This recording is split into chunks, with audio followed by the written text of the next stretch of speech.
So today we're going to trim up a 23-pound top round. And this is a standard top round. This is what you'd make roast beef out of. And there's going to be other cuts that we're going to pull off of here. And we can use them for ground beef and stuff like that. So the first thing I want to do is kind of neaten it up a little bit. After it's been butchered, there's areas where there's going to be some bone pieces and some chips.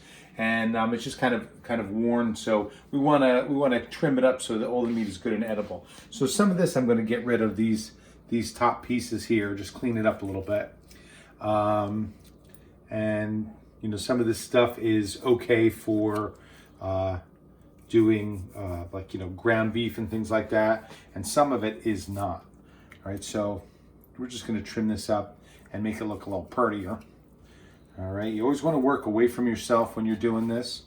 I see these pieces right here. I'm not crazy about all this. I'm going to just trim this all out.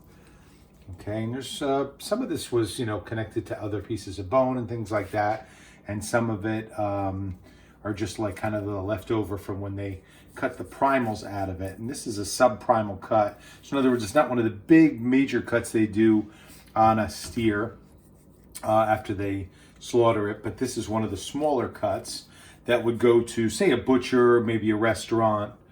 You notice I'm trying not to, you know, waste a lot of meat on here. I'm just going underneath it and just trying to get the fat off of it, and always working away from myself. And you're seeing I'm pulling out a seam out of here, and this is where two muscles are connecting. So in a second, after I just trim this up a little bit more and get some more of this fat off of it, I am going to go separate those seams out. Okay, and we hold on to that fat for a minute because we may need some of it later on when we are trimming this up to grind some of it. Okay, so like some of this fat, for example, maybe not this right here, but some of the other fat that I get out of it, I might trim out. But most of that's going to be waste. So next thing, just to show you how the cuts run, this is a major piece where we're going to be cutting out. We've cut out a London broil out of here and other round steaks. Again, the round is the rear of the animal. The bottom round is a little bit gnarlier. There's a lot of muscles coming up from the legs. So it's a tougher cut of meat, good flavor.